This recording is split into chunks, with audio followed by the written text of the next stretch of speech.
దేవుని పరిశుద్ధ నామమును బట్టి వందనాలు. ఇప్పుడు మనము ఒక వీడియో చూస్తున్నాం.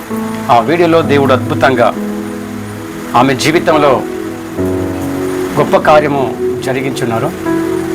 ఆ వీడియో ఏంటో మనం చూసిద్దాం. వీడియో చూసిన తర్వాత వీడియో నచ్చితే ఒక లైక్ చేయండి. ఛానల్ ఇప్పటి వరకు సబ్స్క్రైబ్ చేసి ఉండకపోతే సబ్స్క్రైబ్ చేసుకోండి. ఈ వీడియో చూసిన తర్వాత మీకు ఎలా అనిపించిందో కామెంట్ బాక్స్లో కామెంట్ తెలియచేయండి.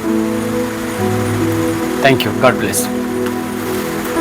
దేవాదేవునికి కృతజ్ఞతాస్తుతులు చెల్లిస్తున్నాను. నా పేరు సుహాసిని. మాది సాలూరు మండలం, మాది కరాసవలస గ్రామం, సాలెం మందిరం అండి మాది.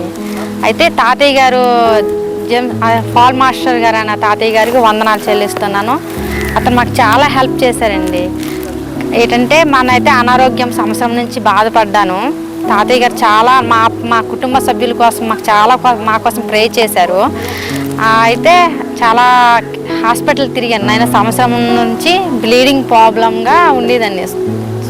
చాలా అంటే బాగా ప్రాబ్లం, బ్లీడింగ్, ఓవర్ బ్లీడింగ్ అయిపోయేది.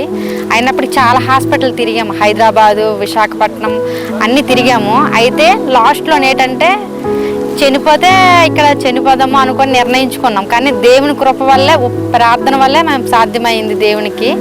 అయితే మా నాన్నగారు ఏమనుకున్నారంటే మరి తాతయ్య గారు ఊరు కదా, ఇక్కడ తీసుకెళ్ళిపోదాం అనుకుని మా సల్దిమామిడి గ్రామంకి వచ్చి ఉన్నాము.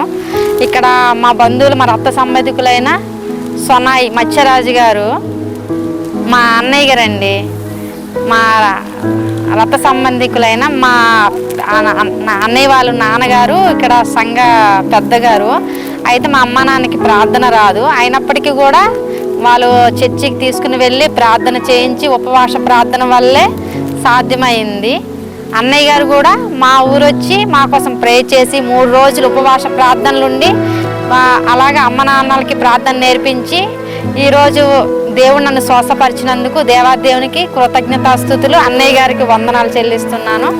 నా సాక్ష్యము దేవుడు దీవించును గాక. అలాగే మా కోసము, మా కుటుంబాల కోసము ప్రార్థన చేయమని నిత్యము వేడుకుంటున్నాను. ఈ చిన్న సాక్ష్యం దేవుడు దీవించును గాక. ఆమెన్. ఆమెన్.